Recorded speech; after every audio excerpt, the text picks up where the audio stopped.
اور اللہ جو ہے اسی طرح مشقین کے ان عقائد کی تردید کے لیے حضرت سلیمان علیہ السلام کی موت کا یہ واقعہ سنا رہے ہیں کہ اگر جن عالم غیب ہوتے تو ان کو حضرت سلیمان علیہ السلام کی موت کی خبر ہوتی۔ آیت نمبر 15 شروع کرتے ہیں۔ لا قد، لا البتہ، قد تحقیق، کانا تھی، لی سبعین، لی سبا کے لیے، فی میں، مسکنہم، مسکن جیسے مسکن ہوتا نا کسی کا رہنے کی جگہ، ان کے مقام، بود و باش، آیاتن ایک نشانی، جنتانی دو باغ، جنت اور یہاں پہ پلورل سینس میں آ رہا ہے، دو بہشتیں، دو باغ، دو جنتیں مراد ہے۔ آئیں یمینی، آئیں یمینی دائیں طرف سے، والشمال اور بائیں طرف، کلو کلو کھاؤ، من رزقی رزق میں سے، ربکم اپنے رب کے، وشکرو اور شکر کرو، لہو اس کا، بلداتن بلداتن بستی، بلد بستی کو کہتے ہیں، طیباتن پاکیزہ، وربن اور رب غفور بخشنے والا ہے۔ با محاورہ دیکھتے ہیں آیت نمبر 15 کو۔ اہل سبا کے لیے ان کے مقام بود و باش میں ایک نشانی تھی، یعنی کہ دو باغ، ایک داہنی طرف اور ایک بائیں طرف، اور اپنے پروردگار کا رزق کھاؤ، اس کا شکر کرو، اور یہاں تمہارے رہنے کو یہ پاکیزہ شہر ہے، اور وہاں بخشنے کو اللہ غفور ہے۔ تو یہاں پہ بات کی جا رہی ہے، اس کو ہم دیکھتے ہیں۔ زمانے کی جو ایک سبا تھی، یہ کہا جاتا ہے کہ تو یہاں جو نشانی سے مراد تاریخی شہادت ہے، اور وہ یہ ہے کہ جب تک کوئی قوم اللہ کی فرما بردار اور شکر گزار بن کر رہتی ہے، وہ پھلتی پھولتی اور ترقی کے منازل طے کرتی ہے، اور جب وہ اللہ کی نافرمانی اور ناشکری کرنے لگے تو اسے بتدریج زوال آنا شروع ہو جاتا ہے، اور اگر اپنا رویہ نہ بدلے تو اسے صفحہ ہستی سے مٹا دیا جاتا ہے۔ اور یہی احوال آیت نمبر 15 میں قوم سبا کا بتایا جا رہا ہے۔ قوم سبا کا جو علاقہ تھا وہ عرب کا جنوب مغربی علاقہ تھا، اور یہی علاقہ آج کل یمن کا علاقہ کہلاتا ہے۔ سبا دراصل ایک شخص کا نام تھا جس کے 10 بیٹے تھے، بعد میں یہی 10 قبیلے بن گئے، اور انہی میں سے 4 بیٹے اپنے خاندان سمیت شام کی طرف منتقل ہوئے، اور اس قوم کے عروج اور زوال کا زمانہ 13 صدیوں پہ محیط ہے، یعنی کہ 800 قبل مسیح سے 450 عیسوی کا ایک زمانہ تھا، جب تہذیب اور تمدن کے لحاظ سے اس قوم کو بہت، جس کو کہتے ہیں لوگ زبردست، اس کی تہذیب جو تھی نا، اس کے سامنے کوئی تہذیب آ کے جچتی نہیں تھی۔ اب ان کی جو خاص بات تھی، ان کی 2 سسٹمز ایسے تھے جس کا کوئی پیرالل نہیں تھا، کوئی اس کا مقابلہ نہیں تھا۔ ایک تھی زراعت اور ایک تھی تجارت۔ ان لوگوں نے زراعت، یعنی کہ جو انہوں نے زراعت، ان کا جو زراعت کا سسٹم تھا، ان کی اریگیشن کا سسٹم بے انتہا زبردست تھا۔ تو یہاں پہ بات کی جا رہی ہے جنتانی این یمینی و شمال، یعنی کہ 2 باغ، ایک داہنی طرف اور ایک بائیں طرف۔ تو یہاں یہ بتایا جا رہا ہے کہ یوں پہاڑوں کے دامن میں باغات کا سینکڑوں میل پھیلا ہوا سلسلہ تھا، اور انسان کو یوں لگتا تھا کہ اس کے دونوں طرف باغ ہی باغ ہیں۔ اب بارشوں کے لحاظ سے یہ علاقہ کچھ اتنا زرخیز نہیں تھا، مگر یعنی کہ لیکن ان لوگوں نے سسٹمز بڑے زبردست بنائے ہوئے تھے۔ ان کے ملک کے اندر 300 مربع میل کا علاقہ جنت نظیر بن گیا تھا، صرف اریگیشن کی وجہ سے، جس میں انواع اقسام کے پھلوں کے درخت تھے، جن کی خوشبو سے یہ پوری سرزمین معطر ہو جاتی تھی، اور کھیتی بھی خوب پیدا ہوتی تھی۔ اندرون ملک جو تھے دار چینی اور کھجور کے انتہائی بلند و بالا درختوں کے جنگل تھے، اور اس کی میٹھی میٹھی خوشبو تمام فضا کو خوشبودار بناتی تھی، اور جب ہوا چلتی تھی تو اس کی ہوا سے، اس کی خوشبو سے سب لوگ لطف اندوز ہوتے تھے۔ اور اسی علاقے کو اللہ تعالیٰ نے بلدۃ طیبہ، یہ جیسے یہاں پہ لکھا ہو نا بلدہ، بستی، پاکیزہ بستی کے نام سے تعبیر کیا، یعنی کہ سرسبز بھی، زرخیز بھی، اور پھر خوشبو بھی، اور پھر موسم اور آب و ہوا وہ بھی اعتدال تھی، رزق کی فراوانی بھی تھی، سامان عیش و عشرت کی بھی بہتات تھی۔ یہ وہ نعمتیں تھی جو اللہ تعالیٰ نے عطا کی ہوئی تھی۔ اور مارب کے ایک پہاڑی علاقے میں گنجان درختوں کے درمیان حکمرانوں کے محلات تھے، اللہ تعالیٰ نے ان پر اپنی نعمتوں کی بارش کر رکھی ہوئی تھی۔ آیت نمبر 16 میں آگے چلتے ہیں۔ فَأَعْرَضُوا، پس اعراض کیا انہوں نے، ٹھیک ہے، اعراض کیا یعنی کہ منہ پھیرا۔ فَأَرْسَلْنَا، فا میں نے پس، اور پھر ارسل ارسال کیا ہم نے، ہم نے بھیجا علیہم ان پر سیلا، سیلا سیلاب، الارمی، ارمی زوردار، بند توڑ کر، وہ بدلناہم اور بدل دیا ہم نے ان کو بجنتیہم ساتھ ان کے دو باغوں کے، جنتائنی دو باغ، زواتی زواتی والے، اکلن اکل میوہ، خمتن یہ نئے لفظ ہیں، خمت بد مزہ، بد ذائقہ، کڑوا جس کو کہتے ہیں نا، وہ اصلن، اصلن یہاں پہ یہ اصل کیا ہوگا، یہ تھی کہ وہ جھاؤ کا درخت، وہ جو اس کو ہوتا ہے نا ایسا درخت جھاؤ والا درخت جو ہوتا ہے، وہ شیء اور کچھ، من سے، سدرن سدرن، سدر سدر کہتے ہیں بیری کا درخت، سدرن قلیل تھوڑی سی، آیت نمبر 16 کا باب محاورہ ہے، تو انہوں نے شکر گزاری سے منہ پھیر لیا اور ہم نے ان پر زور کا سیلاب چھوڑ دیا، اور ان کے باغوں کے بدلے دو ایسے باغ دیے جن کے میوے بد مزہ تھے، جن میں کچھ تو جھاؤ تھا اور تھوڑی سی بیریاں۔ آیت نمبر 17 بھی ساتھ پڑھ لیتے ہیں، ذالکا یہ، جزیناہم جزا دی ہم نے ان کو، بما بوجہ اس کے، کفرو انہوں نے کفر کیا، وحل اور نہیں، نجازی ہم جزا دیتے یعنی کہ ہم سزا دیتے، الا مگر، الکفور نا شکرے کو، با محاورہ دیتے ہیں کہ یہ ہم نے ان کی ناشکری کی ان کو سزا دی، ہم سزا ناشکرے ہی کو دیا کرتے ہیں۔ اب آپ یہ دیکھیں کہ یہاں پہ بات کی جا رہی ہے کہ سبا کے ملک کی بات کی جا رہی ہے، اور آیت نمبر 15 سے لے کے 31 تک اس میں سبا کی قوم کے لیے ان کی بستی میں نشانی تھی۔ اب مطلب یہ ہے کہ اس بات کا واضح ثبوت ہے، یعنی کہ اس میں سبا کا ذکر ہے آیت نمبر 15 سے 31 تک، اور ابھی ہم نے 15 سے 17 تک 3 جو آیات پڑھی ہیں، کہ یہ اس سے یہ پتہ چلتا ہے کہ اس سرسبز شاداب بستی کو کوئی پیدا کرنے والا تھا، یہ خود بخود تو پیدا نہیں ہوگی تھی جو سبا کا ملک تھا، اور اس بات کی نشانی موجود تھی کہ یہ ساری دولت لازوالی ہے، جس طرح سے آئی ہے اس طرح جا بھی سکتی ہے۔ تو دو باغ تھے، یعنی کہ سارا ملک نہایت زرخیز تھا، ہر طرف باغ ہی باغ نظر آتے تھے۔ ترمذی نے حضور صلی اللہ علیہ وسلم سے یہ روایت نقل کی ہے کہ سبا عرب کا ایک شخص تھا جس کی نسل سے عرب کے کئی قبیلے پیدا ہوئے، جیسے میں نے بھی بتایا۔ یہ قوم یمن کے علاقے میں آباد تھی، حضرت سلیمان علیہ السلام کے زمانے میں یہ زیادہ دولت مند قوم کی حیثیت سے دنیا میں مشہور ہو چکی ہوئی تھی۔ آغاز میں یہ ایک آفتاب پرست قوم تھی، پھر جب اس کی ملکہ حضرت سلیمان علیہ السلام کے ہاتھ پر ایمان آئی، یہ ہم آگے چل کے دیکھتے ہیں۔ ابھی ہم یہ بات کر رہے ہیں کہ ان کا جو سسٹم تھا، یعنی کہ اس قدر یہ امیر قوم تھی کہ اتنی دولت مند قوم تھی کہ اس کی دولت کے بڑے بڑے قصے مشہور ہیں، اور ان کی باتیں سن کے لوگوں کے منہ میں پانی آ جاتا تھا۔ یہ سونے اور چاندی کے برتن استعمال کرتے تھے، ان کی گھروں کی دیواروں، چھتوں اور دروازوں پہ سونے، چاندی اور جواہر کا کام بنا ہوتا تھا، اور ان کے باغات رسیلے پھلوں سے اور کھیت غلوں سے بھرے ہوتے تھے۔ ان کے ہاں مویشیوں کی کمی نہ تھی، یہ لوگ اتنے عیش پرست ہو گئے تھے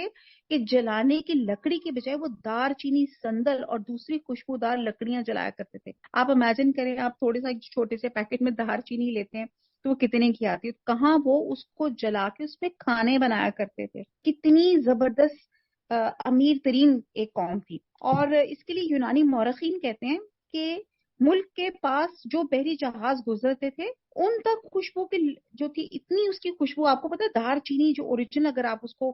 کریں تو اس کی اتنی فریگرنس ہے کہ وہ جو جہاز بھی وہاں سے گزرتے تھے ان تک کو اتنی خوشبو آتی تھی۔ اور جب اللہ کا فضل شامل حال رہا تو ان پہ دولت برستی رہی، لیکن جب اس قوم نے اللہ کی بندگی سے منہ پھیر لیا، کفران نعمت کی، تو تجارت ٹھپ ہوگی، آب پاشی کا نظام دھرم برم ہو گیا، اور اس قوم کا نام و نشان تک مٹ گیا۔ رسیلے پھل کی جگہ، جیسے بھی ہم نے پڑھا، کڑوا کسیلا پھل پیدا ہونے لگ گیا۔ لوگ رزق کی تلاش میں ملک سے نکل گئے، کوئی کسی طرف چلا گیا، کوئی کسی طرف، اور پوری قوم جو تھی وہ منتشر ہو گئی۔ آپ یہ دیکھتے ہیں کہ یہاں پہ اس قوم کو سنا کر اللہ تعالیٰ ہمیں وارننگ دے رہے ہیں کہ کس طرح ایک شاندار قوم اللہ کی نافرمانی اور ناشکری کی وجہ سے جیسے یہ تباہ ہوئی۔ اب جیسے ہم نے یہ بھی پڑھا تھا کہ اس قوم کی خوشحالی کا راز دو بہت امپورٹنٹ چیزیں تھیں، جس میں یہ قوم اپنی خوشحالی میں اتنی مست ہو گئی تھی کہ دنیا کی مال و دولت اور اس کی دل فریبیوں میں اتنی غرق ہوئی تھی کہ اس نے اللہ تعالیٰ کو بلا دیا. تو اللہ تعالیٰ نے ان کی طرف انبیاء مبعوث کیے جو وقتاً فوقتاً کہتے ہیں ان کے اوپر 13 انبیاء جو تھے مبعوث ہوئے. لیکن یہ قوم یہ جو تھی وہ ان کی بات ہی نہیں سن رہی تھی، اور ان کو اپنی جو امیری اور ترقی کا راز جو تھا اپنی کیپیبلٹیز لگتی تھی. انہیں لگتا تھا کہ یہ جو ہم نے نظام آبپاشی، یہ جو اریگیشن کا سسٹم ہم نے بنایا بڑی ذہانت اور محنت سے بنایا ہے، اس میں اللہ کے انعامات کا کیا دخل ہے. اور انہوں نے انبیاء علیہ السلام کی نعوذ باللہ دعوت کو رد کر دیا. اللہ تعالیٰ نے انہیں بہت سی مہلت دی سنبھلنے کی، لیکن ان سے کبھی فائدہ ہی نہیں اٹھایا. تو آخر میں اللہ تعالیٰ کی گرفت کا وقت آ گیا، اور ان کے سب بڑے سے بڑا عالیشان بند جس کو ڈیم مارب تھا، جس میں بہت لوہے کے دروازے لگے ہوئے تھے جنہیں بوقت ضرورت اٹھا لیا جاتا تھا اور پانی چھوڑ دیا جاتا تھا. اور یعنی کہ یہ دروازے جیسے آپ نے ڈیم دیکھے ہو نا، تو وہ دروازے بنے ہوئے تھے. اور ایک یہ تھا کہ جب چاہتے تھے چھوڑ لیتے تھے پانی، اور جب چاہتے تھے وہ روک لیتے تھے. اور ایک یہ بھی ہوتا تھا کہ جس طرف پانی کا رخ موڑنا چاہتے تھے، جس طرف ان کو پانی کی ضرورت ہوتی تھی، جس فصل کو جس طرف، تو اس کا رخ بھی موڑ لیتے تھے. اب اس بند میں کیا ہوا، نیچے رکھنے پڑنے شروع ہو گئے، اور اوپر سے اللہ تعالیٰ نے زوردار بارش برسا دی. پانی اس قدر وافر مقدار میں آ جمع ہوا کہ جس نے اس بند کو توڑ پھوڑ دیا، اور اس کے پانی میں اتنی فراوانی اور بہاؤ میں اتنی شدت تھی کہ باقی بند بھی خود بخود ٹوٹتے گئے. اور یہ سارا قابل کاشت علاقہ زیر آب آ گیا، پانی کے اندر آ گیا، جس سے فصلیں، کھیتیاں سب گل سڑ گئی اور تباہ و برباد ہو گئی. آپ دیکھتے ہیں کہ جہاں بارش زندگی گروتھ دیتی ہے، وہی بارش اگر بہت زیادہ ہو جائے تو وہ چیز کو تباہ بھی کر دیتی ہے. اب وہی زمین جو سونا اگل رہی تھی، اب اس پہ جھاڑ جھنکار، خاردار پودے، تھور کے درخت اور اس طرح کی چیزیں پیدا ہو گئی جنہیں اکھاڑے بغیر نئی فصل کا تصور بھی ممکن نہیں تھا. اور یہ خاصا محنت طلب کام تھا کہ اگر کوئی کھانے کی چیز تھی تو یہ ہم نے بھی، اور اس ٹیکسٹ میں بھی قرآن میں پڑھا کہ چند بیریوں کے درخت تھے جن سے وہ کسی حد تک اپنا پیٹ بھر سکتے تھے. تو یہ ان کی زرعی ترقی کا حشر ہوا تھا جس پہ وہ بہت زیادہ فخر کرتے تھے، جس پہ وہ بڑا پراؤڈ فیل کرتے تھے کہ یہ تمام ہمارا کام ہے. تو اللہ تعالیٰ نے کس طرح ان کے، جب انہوں نے اللہ کو چھوڑ کر اس کو اپنی قابلیت سمجھنا شروع کر دیا، تو اللہ تعالیٰ نے ان کو کیسے سبق سکھایا. اب اللہ تعالیٰ یہ سزا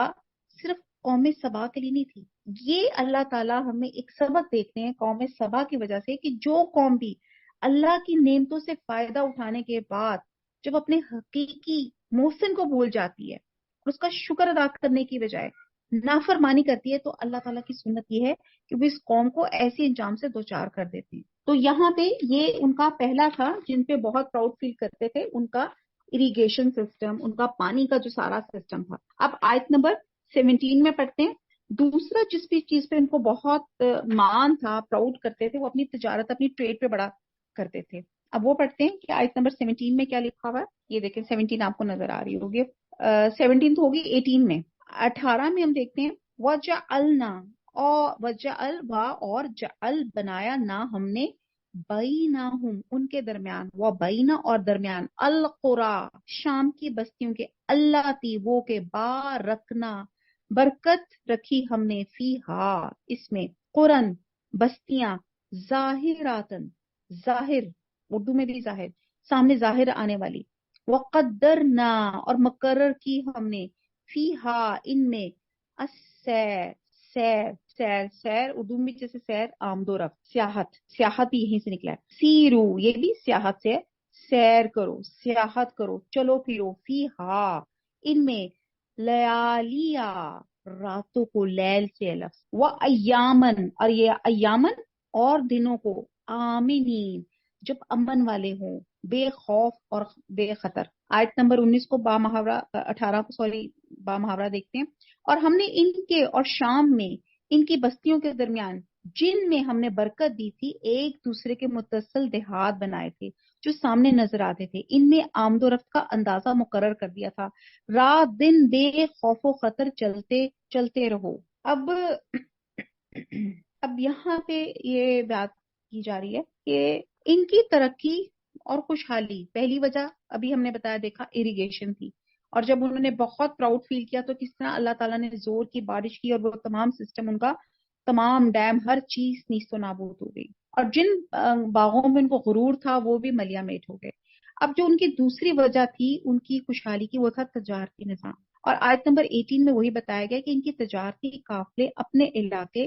اپنا علاقہ کون سا تھا؟ یمن، یمن سے لے کے شام تک جاتے تھے، اور یہ شام ہی کی سرزمین ہے جسے اللہ تعالیٰ نے قرآن کریم میں متعدد مقامات پہ ایسی سرزمین، یعنی کہ ایسا اس کے بارے میں یہ آتا ہے کہ ایسی سرزمین جسے ہم نے برکت دے رکھی ہے، ان کے ان الفاظ کے ساتھ اس کا ذکر کیا جاتا ہے۔ اور ان دنوں یہ 4 ماہ کا سفر تھا، یعنی کہ یہاں سے وہاں جانے کا، اور اس تجارتی شاہراہ کو اللہ تعالیٰ نے امام مبین کے الفاظ سے بھی تعبیر فرمایا ہے کہ اس تجارتی شاہراہ پہ قریش کے تجارتی قافلے مکہ سے شام تک سفر کرتے تھے، اور یہ تجارتی شاہراہ اس لحاظ سے کہتے ہیں کہ سڑک کے اوپر تھی اور نزدیک آبادیاں تھیں۔ اس کا مطلب کیا ہوا؟ یعنی کہ آپ دیکھیں کہ یہاں پہ دیکھیں کہ مقصد یہ تھا کہ جہاں مسافروں کو جب قریب سڑک کے اوپر ہو اور نزدیک آبادیاں ہوں تو پھر ہوتا کیا ہے کہ انسان جو مسافر جو بھی سفر کر رہے ہو تو انہیں کھانا پینی ایزیلی اویلیبل ہو جاتا ہے، اور جب وہ ایک بستی پر انسان پہنچتا ہے تو اس کو اگلی بستی بھی نظر آنے لگ جاتی ہے۔ تو یہاں پہ یہ قرى ظاہرہ کا مطلب ہے اس شہرہ کی بڑی خوبی یہ تھی کہ کوئی شخص جس وقت بھی آرام کرنا چاہتا وہ آرام کر سکتا تھا، اور آرام کرنے کے لیے اگلی منزل اس کے قریب ہوتی تھی۔ پھر چونکہ اس شاہراہ پہ باکثرت آمد و رفت رہتی تھی، آنا جانا لگا رہتا تھا، اس وجہ سے یہاں پہ لوٹ مار کا خطرہ بھی اتنا نہیں ہوتا تھا جتنا عرب کے دوسرے علاقوں میں تھا۔ تو اس لحاظ سے ان کا یہ تجارتی سفر دوسرے علاقوں کی نسبت بہت آسان اور پرامن بھی تھا۔ اس لیے کہا جا رہا ہے نا کہ یہاں پہ آپ دیکھیں ورڈنگز، آپ دیکھیں کہ وجعلنا بینہم، اور ہم نے اس میں برکت رکھی، اس شہرہ میں، اس راستے میں، اس جہاں پہ یہ یمن سے لے کے جو شام تک، یعنی کہ یہ شام کی سرزمین تھی جس سے اللہ تعالیٰ نے بہت جگہ، یہ ایک جگہ نہیں بہت دفعہ لکھا کہ یہاں پہ ہم نے برکت رکھی، اور پھر کیا تھا؟ قرن ظاہراتن، یعنی کہ جیسے میں نے بھی بتایا کہ یعنی کہ یہاں پہ قریب قریب بستی تھی، کھانا پینا ٹھہرنا آرام کرنا بہت آسان تھا، اور یہاں پہ یہ بے خوف و خطر چلتے تھے۔ آیت نمبر 19 ہے، بس قالو، انہوں نے کہا، ربنا، اے ہمارے رب، باعد، بینا، باعد، دوری کر دے، بینا، درمیان، اسفارنا، سفر سے لفظ ہے ہمارے سفروں کی، وہ ظلموں، اور ظلم کیا انہوں نے، انفسہم، اپنے نفس پہ، اپنی جانوں پہ، فجعلناہم، میں نے پس اور جعل بنایا، نہ ہم ان کو، تو پس بنا دیا ہم نے ان کو احادیثا، حدیث، افسانے، کہانیاں، باتیں، وَمَزَّقْنَاهُمْ، مزقناہم، مزق، اور ہم نے ان کو منتشر کر دیا، ان کو، کلا، بالکل، ممزق، ممزق، یہ آپ انڈر لائن کر لیں، یہ ایک نیا ورڈ لگے گا آپ کو، ممزق، منتشر، انا، بے شک، فی، میں، ذالکا، اس، لا آیات، نشانیاں ہیں، لی کلی، ہر ایک کے لیے، صبار، صابر، شکور، شاکر۔ آیت نمبر 19 کو بامحاورہ پڑھتے ہیں۔ تو انہوں نے دعا کی، اے پروردگار ہماری مسافتوں میں بات اور طول پیدا کر دے، اور اس سے انہوں نے اپنی حق میں ظلم کیا تو ہم نے انہیں نابود کر کے ان کے افسانے بنا دیا اور انہیں بالکل منتشر کر دیا، اور اس میں ہر صابر اور شاکر کے لیے نشانیاں ہیں۔ اب آپ دیکھیں کہ جب انسان دولت اور مال کے نشے میں مست ہو جاتا ہے، ہر طرف آسودگیاں اور آسانیاں میسر ہونے لگ جاتی ہیں، تو بعد اوقات اس کے منہ سے غلط غلط باتیں نکلنا شروع ہو جاتی ہیں۔ اب جو لوگ سفر کرتے تھے اور ایسی ایسی مشکلات بیان کرتے تھے کہ ہم اتنے دن ہم کام سفر میں رہے، ہمیں کھانے کو کچھ نہیں ملا، ہم فلاں مقام پہ راستہ بھول گئے، ہمیں تو کوئی بندہ ہی نہیں نظر آتا، اور ہم راستہ بڑی مشکل سے پوچھ پوچھ کر آئے ہیں، ظاہر اس وقت نیویگیشن کیز تو ہوتی نہیں تھی، نہ گوگل آنٹی ہوتی تھی، تو بہرحال تو وہ کیا کرتے تھے کہ ایگزیجریٹ کرتے تھے کہ ہمارا تو کوئی بھی سفر، انہوں نے ایسے مطلب زبان کال سی، ان کے دل میں ان کے ایسے خیالات آنے لگ گئے تھے۔ تو جب ان لوگوں کی زرعی معیشت تباہ ہوئی تو یہی چیز ان کی تجارتی ترقی کا بھی باعث بنی۔ جب اپنے مال کی پیداوار ختم ہوئی تو پھر تجارت کیسی؟ اگر بیرون ملک کی چیزیں ہی خریدی جائیں اور بیرون ملک ہی جا کے بیچی جائیں تو پھر کتنا منافع ہو سکتا ہے؟ تو اس کا دوسرا نتیجہ یہ ہوا کہ کثیر آبادیاں جو اس شہرا کے کنارے آباد تھیں وہ وہاں سے اٹھ کے دوسرے مقامات پہ جانے لگیں، کیونکہ معیشت کا انحصار بھی زیادہ تر تجارتی قافلوں کی اشیاء خوردنی کے خرید و فروخت پہ تھا، اور اس طرح سبا کی تمام نو آبادیاں تباہ و برباد ہو کر رہ گئی۔ اور پھر آپ یہ دیکھیں کہ یہاں پہ جو لفظ دو آ رہے ہیں صبارن اور شکور، یہ دونوں مبالغے کے صیغے ہیں، اور ایک مومن کی پوری طرز زندگی پہ محیط ہے، اور یہ دونوں کیا ہے؟ لازم و ملزوم ہے۔ مومن کی شان یہ ہوتی ہے جب اسے اللہ کی طرف سے نعمتیں عطا حاصل ہوتی ہیں تو وہ کیا کرتا ہے؟ یہاں پہ لفظ دو چیزیں جن پہ میں ایمفسائز کرنا چاہ رہی ہوں، تو وہ شکر بدا لاتا ہے، اور زندگی بھر اس کا معمول رہتا ہے جب اسے کوئی مصیبت پیش آتی ہے تو صبر اور استقامت سے برداشت کرتا ہے، اور آئندہ کے لیے اللہ کی رحمت کا امیدوار ہوتا ہے۔ اور اس آیت کا بھی یہی مفہوم ہے، ہر مومن سمجھ سکتا ہے کہ قوم سبا کے عروج کے اصل اسباب کیا تھے اور ان کی بربادی اور ہلاکت کا اصل سبب کیا تھا، اور یہاں سے ہم اپنی امت مسلمہ کے عروج اور زوال کو بھی سمجھ سکتے ہیں کہ جب ہم اللہ کے احکامات کو چھوڑ دیتے ہیں اور اللہ پہ توکل کی بجائے ہمیں اپنی قوت بازو پہ مان ہونا شروع ہو جاتا ہے، ایک غرور آنا شروع ہو جاتا ہے، آپ کے اندر ایک میں جس کو کہتے ہیں نا وہ جو شیطان والی میں، وہ اگر شروع ہو جاتی ہے تو پھر تباہی کیا ہو جاتی ہے؟ یقینی ہو جاتی ہے۔ تو یہی حال اس قوم کے ساتھ ہوا کہ انہوں نے قُلِ ادْعُوا الَّذِينَ زَعَمْتُم مِّن دُونِ اللَّهِ، جیسے کہ انہوں نے بھی وہی خیال کرنا شروع کر دیا کہ بہرحال آگے چلتے ہیں، تو یہ ان کا کیا تھا کہ اللہ کو چھوڑ کر یہ کسی اور پہ جو تھے اپنے آپ کا انحصار کرنے لگ گئے تھے۔ تو پھر اللہ تعالیٰ نے ان کو یہ تمام چیزیں دکھائیں کہ ان کی زراعت بھی ختم ہو گئی اور پھر ان کی تجارت بھی ختم ہو گئی۔ تو پھر انہوں نے جب یہ دعا کی کہ اے پروردگار ہماری مسافتوں میں طول پیدا کر دے،